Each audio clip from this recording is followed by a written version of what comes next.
अध्याय 12 का पहला श्लोक। अर्जुन उवाच। एवं सततयुक्ता ये भक्तास्त्वां पर्युपासते ये चाप्यक्षरमव्यक्तं तेषां के योगवित्तमाः।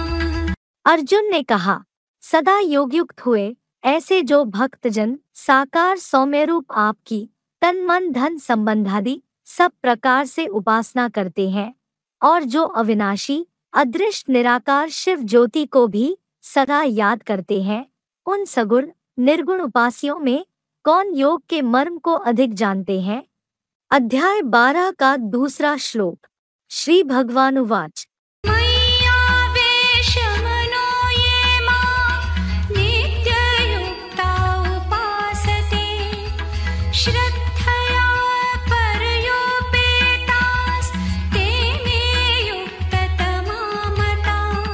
श्री भगवान ने कहा, जो अपने चंचल मन को अव्यभिचारी रूप से मुझमें स्थिर करके सदा योगयुक्त हुए परम श्रद्धा से भरकर मुझ व्यक्तिगत अर्जुन के स्थायी रथ में शिव ज्योति को याद करते हैं, वे मेरे सिरचढ़े अष्टमूर्ति पुरुषोत्तम संगम में सब 16,108 योगियों में श्रेष्ठतम माने गए हैं। अध्याय 12 का तीसरा श्लोक।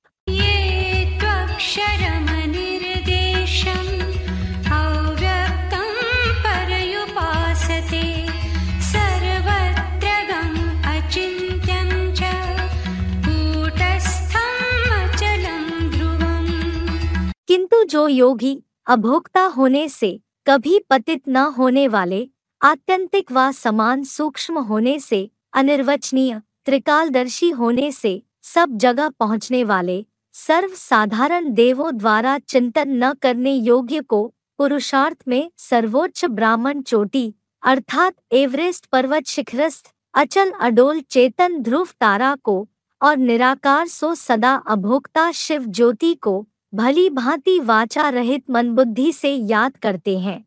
अध्याय 12 का चौथा श्लोक। सर्वत्र समबुद्धयः ते प्राप्नुवन्ति मामेव सर्वभूतहिते रताः। वे आनंद योगी सभी 11 इंद्रियों को पूरा संयम में रखकर स्थिर बनी मन बुद्धि से सर्वस्थानिक परिस्थितियों में समदर्शी सब तुच्छ या श्रेष्ठ प्राणियों के कल्याण में लगे हुए जन्म जन्मांतर अद्वैत भाव से मुझ एकलिंग भगवान को ही प्राप्त होते हैं। अध्याय 12 का पांचवां श्लोक।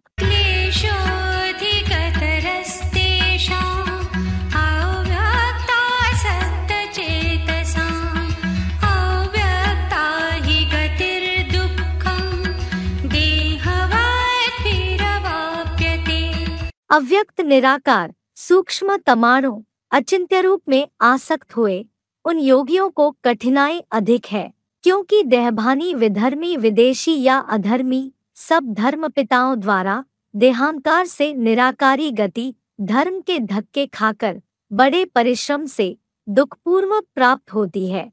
अध्याय 12 का छठवां श्लोक।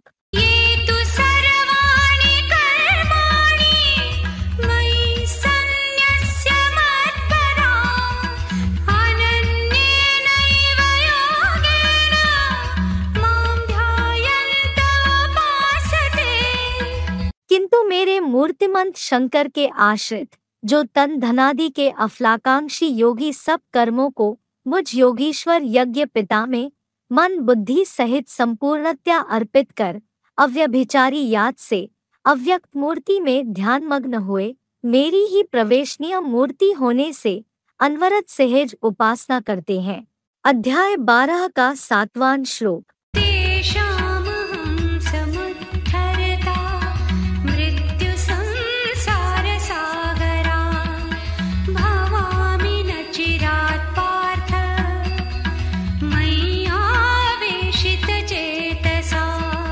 उन मेरे में ही मद्भक्तो माम नमस्कुरु गीता के 9वें अध्याय का 34वां श्लोक वाली मन बुद्धि वालों का हे पृथ्वीराज, मैं सुखसागर अतिशीघ्र 50-60 वर्षों में ही जन्म जरा मृत्यु दुख वाले संसार रूप विषय विकारों के सागर से लेश मात्र दुख रहित कृतत्रेता के आधा कल्प तक संपूर्ण उद्धार करने वाला हूँ। फुटनोट: क्षिप्रम भवति धर्मात्मा, गीता के 9वें अध्याय का 31वां श्लोक। क्षिप्रम सिद्धिर्भवति, गीता के 4थे अध्याय का 12वां श्लोक। ही आशु बुद्धिः पर्यवतिष्ठते, गीता के 2 अध्याय का 65वां श्लोक। अध्याय 12 का 8वां श्लोक।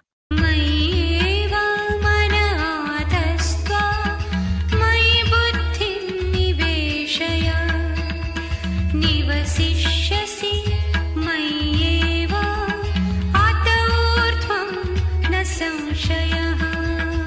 मुझ व्यक्त आदम अर्थात अर्जुन के तन में आए शिव ज्योति बिंदु में ही मन लगा। मेरे में अपनी चंचल बनी मन बुद्धि को स्थिर कर।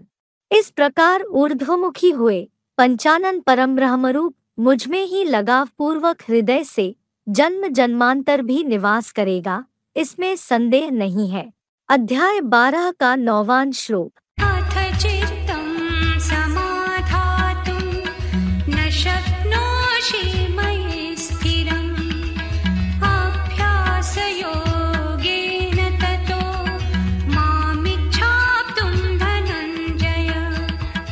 हे ज्ञानधन जेता, यदि मेरे सूक्ष्माणुरूप अव्यक्त रूप में चित्त को निरंतर स्थिरता पूर्वक सदाकाल लगाने में समर्थ नहीं है, तो सन्नद्ध एटॉमिक महाविनाश के वैराग सहित बारंबार स्मृति के योगाभ्यास द्वारा मुकर्रर रथ में मुझ अव्यक्त शिव ज्योति को पाने की सहज सहज इच्छा कर। अध्याय 12 का 10वां श्लोक। अभ्यासेऽप्यसमर्थोऽसि मत्कर्म परमो भव मदर्थमपि कर्माणि कुर्वन् सिद्धिमवाप्स्यसि। ऐसे योगाभ्यास में भी समर्थ न हो तो जोड़ी बने रुद्रयज्ञ अधिपति प्लस देवदेव महारुद्र रूप मुझ परमपिता प्लस परमात्मा प्रति कर्म करने वाला हो। मेरे व्यक्त रूप के लिए कर्मों को करता हुआ भी वैकुंठ के अतीन्द्रिय सुख की विष्णुलोकीय सिद्धि को प्राप्त करेगा। अध्याय 12 का 11वां श्लोक। अथैतदप्यशक्तोऽसि कर्तुं मद्योगमाश्रितः सर्वकर्म फलत्यागं ततः कुरु यतात्मवान्।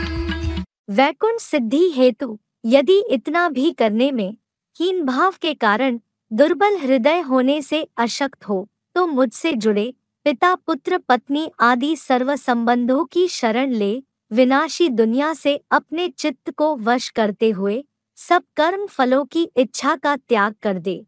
अध्याय 12 का 12वां श्लोक। श्रेयो हि ज्ञानमभ्यासात् ज्ञानात् ध्यानं विशिष्यते ध्यानात् कर्मफलत्यागात् शान्तिरनन्तरम्। अज्ञानियों के ज्ञान रहित योग के अभ्यास से चतुर्मुखी ब्रह्मा से आया बेसिक ब्राह्मणों का गीता ज्ञान श्रेष्ठ है। बेसिक ज्ञान के सुनने पढ़ने से चैतन्य ज्ञान सागर के एडवांस गीता ज्ञान का मंथन विशेष है। मनन चिंतन से हुई ब्राह्मण जन्म में यज्ञ सेवा के कर्मफल का संपूर्ण अलौकिक त्याग श्रेष्ठ है, क्योंकि त्याग के तुरंत बाद आत्मस्थिति में भविष्यपद की निश्चयात्मक शांति मिल जाती है। अध्याय 12 का 13वां और 14वां श्लोक। अद्वेष्टा सर्वभूतानां मैत्रः करुण एव च निर्ममो निरहङ्कारः समदुःखसुखः क्षमी सन्तुष्टः सततं योगी यतात्मा दृढनिश्चयः मय्यर्पितः मनो बुद्धिः यो मद्भक्तः स मे प्रियः। जो क्रोधी, हिंसक, अहिंसक या भोले सब प्राणियों में द्वेष भाव रहित है, मित्रता और करुणाभाव वाला है तथा दैहिक संबंधियों पदार्थों आदि में निर्मोही है, निरहंकारी है, दुख सुख में समान, सबके लिए क्षमावान सहनशील है, थोड़े में भी संतोषी, निरंतर योगी, चित्त का वश करता, मेरे में, परिवार में और मेरी मत में दृढ़ निश्चयी है, मेरे में मन बुद्धि से अर्पणमय है, ऐसा वह मेरी श्रद्धा भक्ति वाला मुझे प्रिय है। अध्याय 12 का 15वां श्लोक। यस्मान्नो द्विजते लोको लोकान्नो द्विजते च यः हर्षामर्षभयोद्वेगै मुक्तो यः स च मे प्रियः। जिससे लोग महाविनाश काल में भी परेशान नहीं होते और ऐसे ही सारी वसुधा में कुटुंबवत ऐसा मातृवत जो लोगों से परेशान नहीं होता और जो सदाकाल इच्छामात्रम अविद्या होकर आनंद, क्रोध, भय व उत्तेजना से मुक्त है, वह मुझ शिव स्वरूप को प्रिय है। अध्याय 12 का 16वां श्लोक। अनपेक्षः शुचिर्दक्षः उदासीनो गतव्यथः सर्वारम्भपरित्यागी यो मद्भक्तः स मे प्रियः। जो मेरे व्यक्तित्व सिवाय और कोई की अपेक्षा न करे, तन मन और धन से पवित्र, कुशल है, अपने पराये प्रिय अप्रिय में पक्षपातहीन, अपने तन मनादि की व्यथाओं से रहित है, सब सांसारिक कार्यों का भली भांति त्यागी, वह मेरा भक्त मुझे प्रिय है।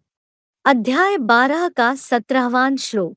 यो न हृष्यति न द्वेष्टि न शोचति न काङ्क्षति शुभाशुभपरित्यागी भक्तिमान् स मे प्रियः। जो प्रिय से न प्रसन्न होता है, न अप्रिय में द्वेषी है, न कोई बात का शोक करता है, न किसी व्यक्ति या वस्तु की इच्छा करता है, और जो शुभ अशुभ का भली भांति सदा काल त्यागी है, ऐसा मेरे से योगक्षेमम गीता के 9वें अध्याय का 22वां श्लोक में अटल श्रद्धा भक्ति वाला वह मुझे प्रिय है। अध्याय 12 का 18वां और 19वां श्लोक। समशत्रौ च मित्रे च तथा मानापमानयोः शीतोष्णसुखदुःखेषु समसङ्गविवर्जितः तुल्यनिन्दास्तुतिर्मौनी सन्तुष्टो येन केनचित् अनिकेतः स्थिरमतिर्भक्ति माने प्रियो नरः। अप्रिय शत्रु में और प्यार भरे मित्र में उसी तरह कैसे भी हुए मान अपमान में समान, सर्दी गर्मी, सुख दुख आदि द्वंद्वों में समान और आसक्ति से सर्वथा रहित, शत्रु से निंदा चापलूसों की स्तुति में समान, मन से भी अंतर्मुखी, जो अनायास सुखपूर्वक अपने ही कर्मानुसार कुछ मिले या न मिले उसमें संतुष्ट, घर-बार से रहित पूरा बेघर अर्थात बैगर, चंचल मन से फ्री स्थिर बुद्धि, ऐसा अटल भक्तिभाव वाला मनुष्य मुझे सदा प्रिय है। अध्याय 12 का 20वां श्लोक। ये तु धर्म्यामृतमिदं यथोक्तं पर्युपासते श्रद्धाना मत्परमा भक्तास्तेतीव मे प्रिया।